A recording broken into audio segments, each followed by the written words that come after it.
All right, so this is part two of my cleaning with peroxide. So now I am going to pre-spray this floor.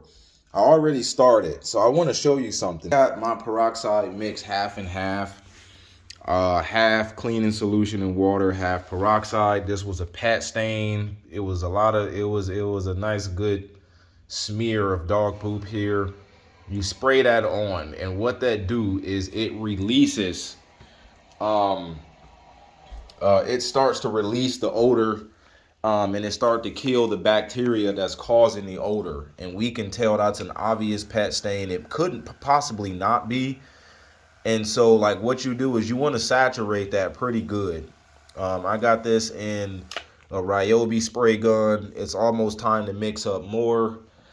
Sometimes you can get lucky and actually, spray something that it's working on. But most of the time, when I know that the house has a pet problem, I go and I treat everything that look like a pet stain. It's especially if I really just don't know, because you really want to get to the bottom and kill anything that's up underneath what you see on the fibers. You want to give that some time to settle. The reason I got cleaning supply mixed in, I got some Fabuloso in here. You can clean carpet with Fabuloso. It does a pretty good job. It is not necessarily intended as a carpet cleaner solution, but it still does work pretty good. And that there was like the worst of our pet stains. I believe this stuff over here is too. But you can see as it starts to actually work, right? You can spray this around toilets where you might have that stick-on tile floor, and sometimes urine can get up under it or in the cracks of it. And this can actually work its way in and start to kill the source of that odor. As you can see, I sprayed some all around this toilet, and it's really starting to do its job. At some point, I am going to wipe that up, mop that up. I sprayed some over here. It smelled like pat urine over here. Sprayed some over there. And you can see as it starts to bubble, it actually does begin to work. That's how you know it's working, is when you see it bubble like that. The more it bubbles, the more stuff it's actually the more stuff it's working on, not necessarily the better it's working. Because if you get a slight bubble, that doesn't mean it's slightly working. What that means is it's the stuff that's in there is slightly organic contamination, right? So there's a difference between pouring a drop of peroxide right on the dirt and pouring a drop of peroxide on the kitchen counter. And, like, you know what I'm saying? It's like a difference in how it bubbles. If there's not much organic material there to clean, it's not going to bubble up that much. So what I want to do is I want to get at least a good 20 volume in my spray. I want to get at least a good 6% peroxide. And so I'm going to mix this half and half. And the reason I want to mix some cleaning supply in there is because I want to also start releasing whatever is stuck to the carpet as well. I don't want to just spray peroxide and hope for the best. I actually want to start to release whatever is actually stuck to the carpet soil wise. So I'm going to go ahead and do a nice half and half. This is one of my mini Ryobi sprayers. I brought this one today instead of my other handheld sprayer, the newer model, specifically because this one fit in my book bag a little more. It's still a little bit drop of Fabuloso in there. I really don't need it, but that ammonia is going to do a pretty darn good job anyway. So the reason I use ammonia, especially when I'm doing like whole house clean out jobs like this, is because you're gonna find yourself going through a lot of cleaning supply to remove a lot of dirt. And sometimes you just really want to use something that's very cost effective that actually does work, right? You will run through a lot of staining and things like that, and ammonia is really great on stains. It doesn't smell the best, but it's awesome as far as stains go. So let me go ahead and get this new stain here.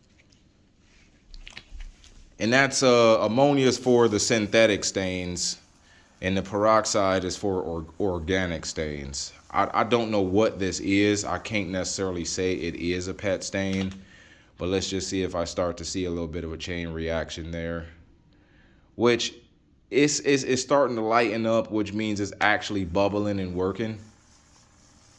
But sometimes you want to saturate it a little bit more just to work that peroxide to the bottom of the carpet. The one thing about cleaning carpet, especially carpet that has PET stains, is that you cannot clean the bottom of the carpet.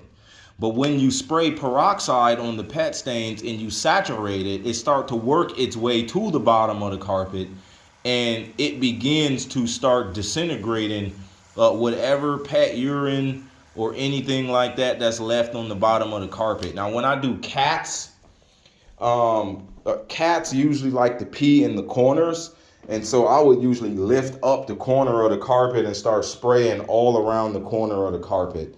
Now, as far as this room is concerned, this room actually had piles of dog poop in there. Not big ones, and I kind of sort of can still see where some were. But not to mention, I am also going to go through the whole house and do a peroxide treatment in my actual pre-spray. But I want to start working on the,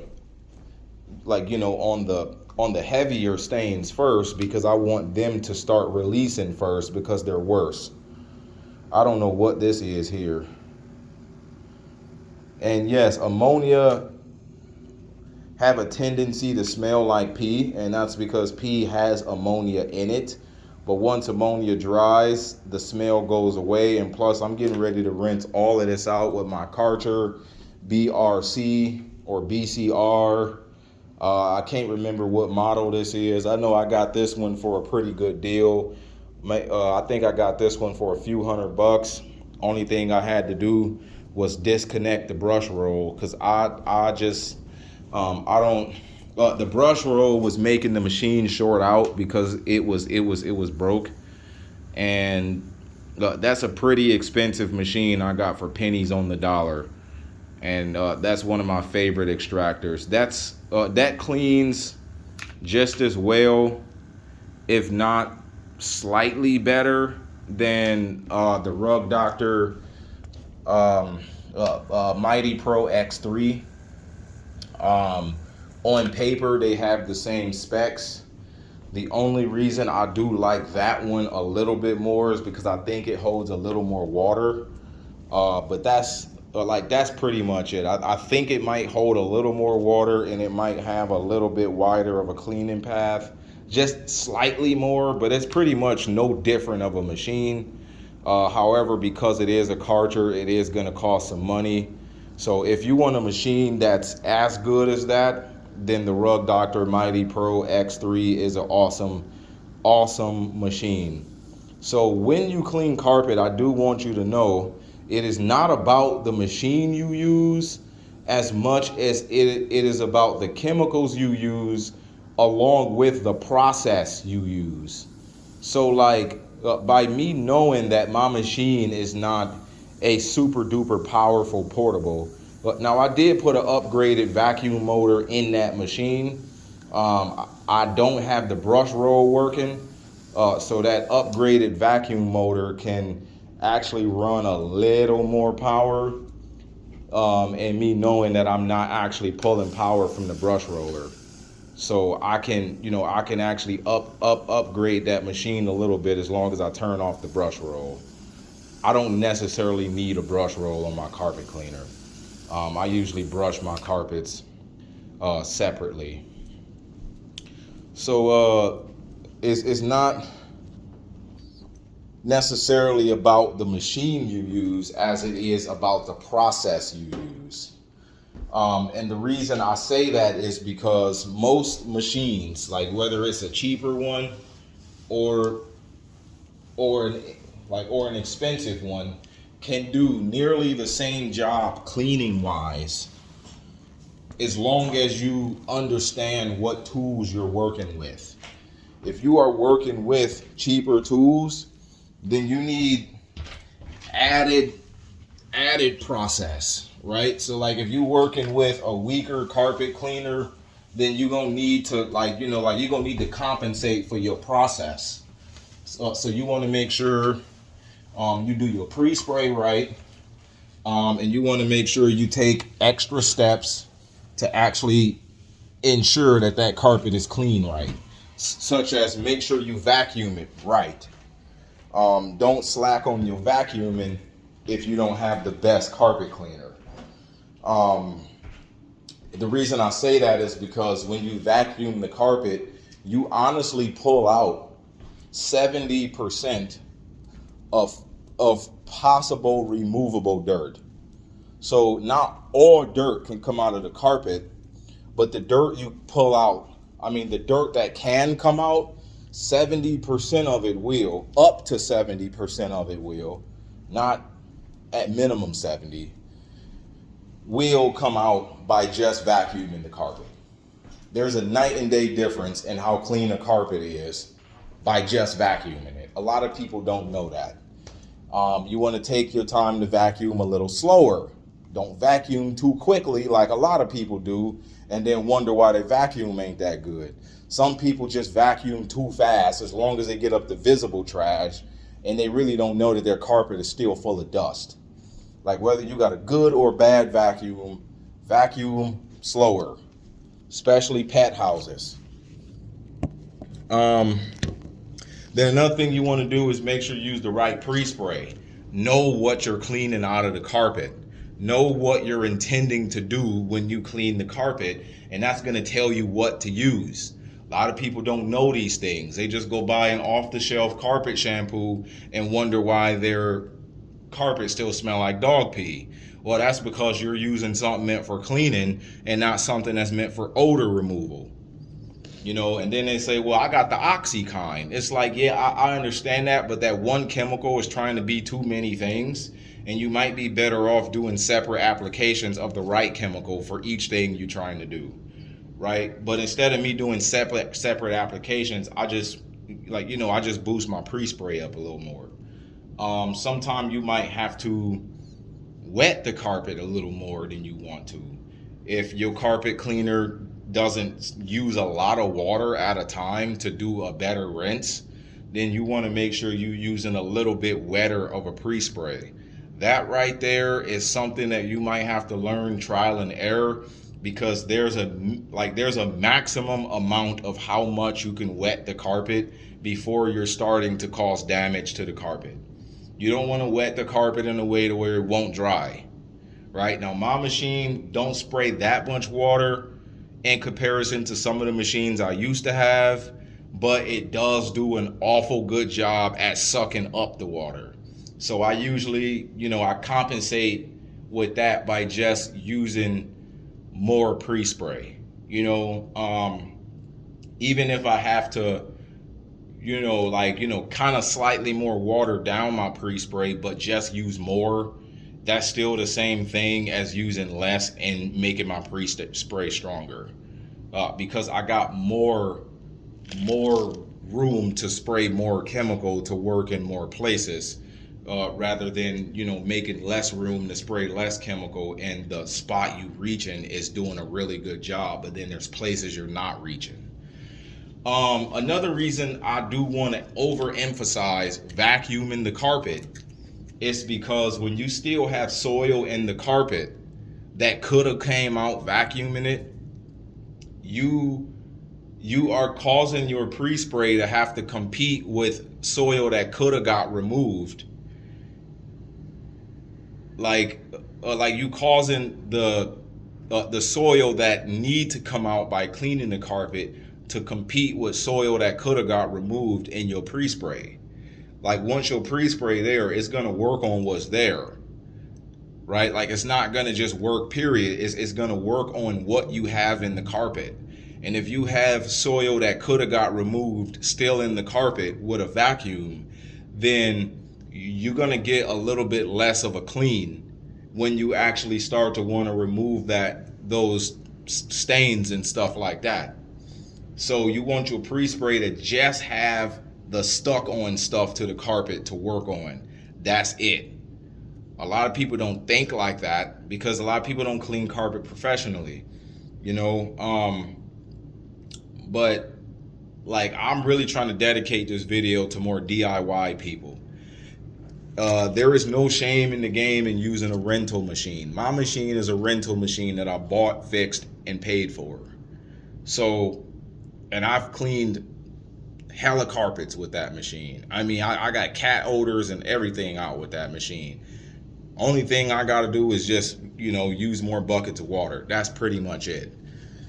So, and one more thing that I do want to add is this: dry passes. Make sure you use dry passes, especially when you got peroxide in the carpet.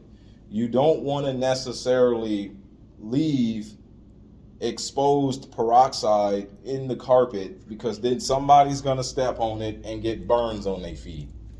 But make sure you actually do let people know, hey, don't walk on this carpet barefoot until it's dry. Trust me, if you gotta wear flip-flops, you are not gonna get this carpet any dirtier than the state it was in before I cleaned it. So those are some things that you do want to know. But now I know I originally started making this video about peroxide, and then I'm starting to tell you about cleaning the whole dang on carpet. Oh, one other thing too. Make sure you spray your chemical on first. Not stick it in the machine. I know when you get rental machines, they say pour this much solution in the freshwater tank. That is not how you clean carpet. They tell you to do that when you go and get a rental machine because they take for granted that you don't know what you're doing and they're just trying to make your life a little bit more easy. Buy a dang on pump sprayer, buy some spray something to spray the solution on first. Then you rinse out the carpet with just fresh water. You want to give that solution time to work on the dirt in the carpet. That is the reason people don't like rental machines, is because they don't know that. But they follow the directions on a rental machine not knowing that. And then they say, I think I'm going to just hire a steam cleaner company. Look, like, there's time and place for that. If you got a carpet that's awfully difficult to clean, you might need somebody with a lot more powerful of a machine, especially when it comes to something like Berber, you know. But like just this regular carpet, man, come on, man. You can clean this with a water hose and a shop vac if you wanted to.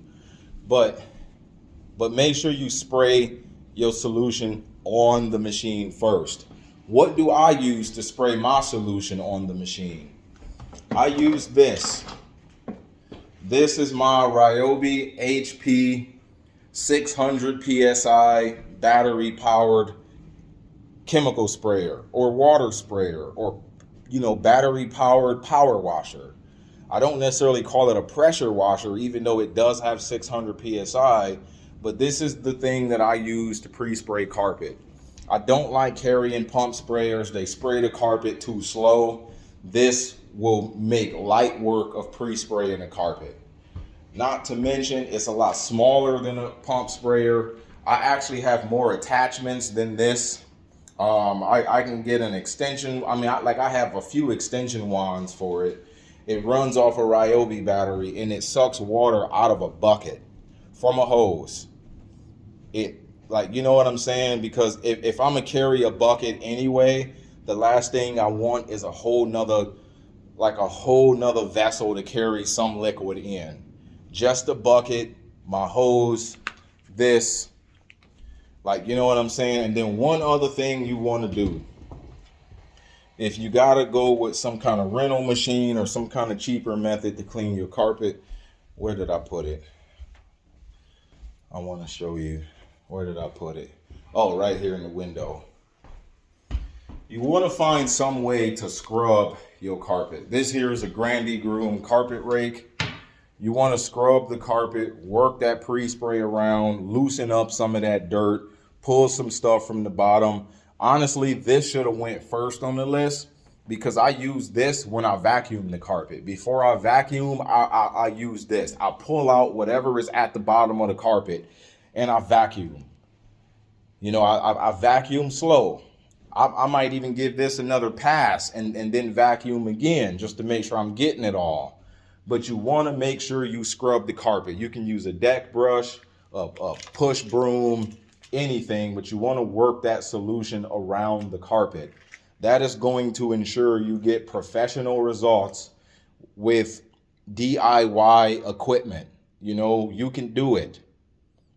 It is not hard to get professional results, and not just professional results as far as how the carpet looks, but professional results as far as the overall state that carpet is left in after it got clean, right? You can get professional looking results by following the directions on the rental machine stuff, right? Like that's just as far as it looks today. But when you got all that soap left in the carpet and you didn't really pull anything out of the bottom of the carpet, it's going to put your carpet in a position where you're going to always need to rent another carpet cleaner too often. So when I clean carpet, I remember to leave the carpet in a state to where it's not going to get dirty faster by leaving too much dirt behind. It's not going to get dirty faster by leaving soap behind. And it's not going to get dirty faster by leaving it too wet, you know. So make sure you do your dry passes. Make sure you clean a little slower. Don't try to speed through cleaning carpet. It is not meant for speed unless you have a very, very expensive machine. Then you can start doing speed stuff, you know. But other than that, I thought I might throw this out here for y'all today. I hope this video was helpful. I want to start posting on this channel more. Please like the video, subscribe to the channel, and have a good and wonderful carpet cleaning day. Peace.